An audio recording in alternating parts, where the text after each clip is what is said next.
Hello friends. आज का हमारा टॉपिक है द्विविध उपक्रम या फिर षड्विध उपक्रम। जिस तरीके से क्वेश्चन आता है वैसे आपको अटेम्प्ट करना है। जैसे अगर आता है आपको 5 मार्क्स के लिए द्विविध उपक्रम, तो पहले उसको हमने स्टार्टिंग में कैसे लिखना है कि जो आचार्य वाग्भट हैं, आचार्य वाग्भट ने चिकित्सा के उपक्रमों को 2 अंगों में विभाजित किया है। सबसे पहले है संतर्पण और दूसरा है अपतर्पण। ठीक है, इन 2 भागों में विभाजित किया है। तो ये हो गए हमारे द्विविध उपक्रम। तो इनमें सबसे पहले जैसे बताया, जो संतर्पण बताया आचार्य वाग्भट ने, संतर्पण के बारे में क्या बताया कि जो औषधि आहार या विहार शरीर का ब्रीहण करता है, उसको बढ़ाता है, शरीर की पुष्टि करता है, उसको हम बोलते हैं संतर्पण। ठीक है, संतर्पण में कौन सा महाभूत होगा? पृथ्वी और जल होता है। ठीक है, जो संतर्पण करते हैं उन द्रव्यों में पृथ्वी और जल महाभूत की अधिकता होती है। फिर आते हैं संतर्पण के भेद कौन से होते हैं। संतर्पण जो होता है हमारा 2 प्रकार का होता है। एक तो होता है सद्य संतर्पण और दूसरा आता है अभ्यास संतर्पण। ठीक है, सद्य संतर्पण क्या होता है? जैसे हमें इमीडिएट उसी टाइम पे संतर्पण चाहिए, शरीर की पुष्टि करनी है, तृप्त करना है शरीर को, उसके लिए सद्य संतर्पण होता है। जैसे फालसा, द्राक्षा, दाडिम, खजूर आदि होते हैं, ये सद्य संतर्पण द्रव्य हैं। फिर आता है अभ्यास संतर्पण। अभ्यास मतलब जिनका डेली यूज करना पड़ेगा, जब तब आपके शरीर की पुष्टि होगी, वर्धन होगा। ठीक है, जैसे शीर हो गया, घृत हो गया, अभ्यंग हो गया, वो क्या है? हमारे अभ्यास संतर्पण के टाइप हैं। फिर आती है इंडिकेशन, मतलब हम संतर्पण जो है वो किन व्याधियों में कराते हैं या किस कंडीशन में कराते हैं। तो सबसे पहले आएगा अपतर्पण जन्य रोगों में, यानी जो अपतर्पण यानी लंघन करने से जो रोग हुए हैं उनमें हमें संतर्पण कराना है। निराम रोगी है अगर, उसको कराना है। कृश रोगी है या जिसके शरीर में स्नेहांश की कमी हो गई है, उनको संतर्पण कराना है। जब किसी भी व्यक्ति का बल, वर्ण, मांस, ओज आदि क्षय हो गए हो तो उसको संतर्पण कराना है। तो ये हमारा पोर्शन हो गया संतर्पण का। ठीक है, फिर हम अपतर्पण को पढ़ते हैं इसी के कंपैरिजन में। तो अपतर्पण क्या होता है? अपतर्पण का अर्थ होता है लंघन करना, अर्थात जो भी आहार विहार या औषध शरीर में लघुता लाते हैं उसको हम अपतर्पण बोलते हैं। ठीक है, इनमें महाभूत कौन से होते हैं हमारे? अग्नि, वायु और आकाश।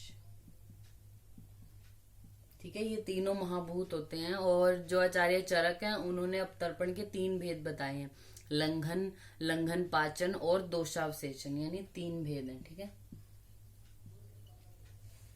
फिर जैसे ही आपको क्वेश्चन आया, अगर सिर्फ 5 मार्क्स के लिए आपको द्विविध उपक्रम आया तो फिर इनके भेदों को भी अलग अलग बताने की जरूरत नहीं है।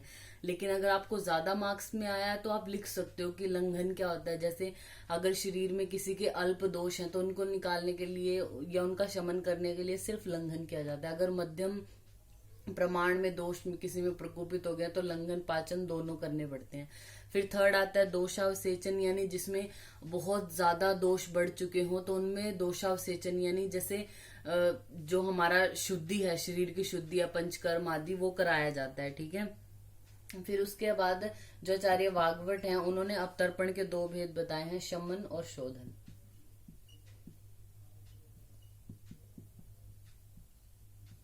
ठीक है, शमन उन्होंने सप्तविध प्रकार की चिकित्सा बताई है और शोधन में उन्होंने पंचकर्म को रखा है। ठीक है, फिर उसके बाद आती है अपतर्पण की इंडिकेशन। अपतर्पण आप किनको कराओगे?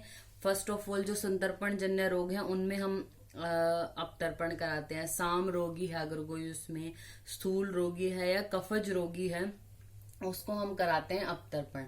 अब अगर आपको ये 15 या 20 मार्क्स के लिए आ जाता है द्विविध क्रम, तो आप ये सब लिखने के बाद जो षड्विध उपक्रम है उसको ऐड करोगे कि जो आचार्य वाग्भट है उन्होंने तो 2 प्रकार का उपक्रम बोला है, संतर्पण और अपतर्पण। जो आचार्य चरक है उन्होंने षड्विध उपक्रम के बारे में बताया है। ठीक है, षड्विध उपक्रम जो है वो आचार्य चरक की देन है। उन्होंने षड्विध उपक्रम में क्या क्या बताया है? लंघनम, ब्रीहणम, काले, रुक्षणम, स्नेहनम तथा स्वेदनम, स्तमनम चेव जानियेत स व भिषक। मैं आपको ये श्लोक एक बार लिख के बता देती हूँ।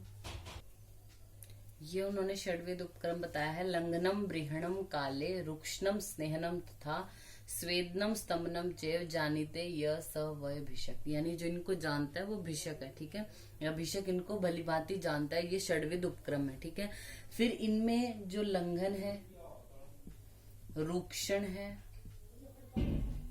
और स्वेदन है, लंघन, रूक्षण और जो ये स्वेदन है, ये तीनों कर्म हमारे आते हैं अपतर्पण के अंदर, ठीक है। फिर उसके बाद जो व्रीहण है, स्नेहन है या स्तंभन है, इनको हम रखते हैं संतर्पण के अंदर, ठीक है।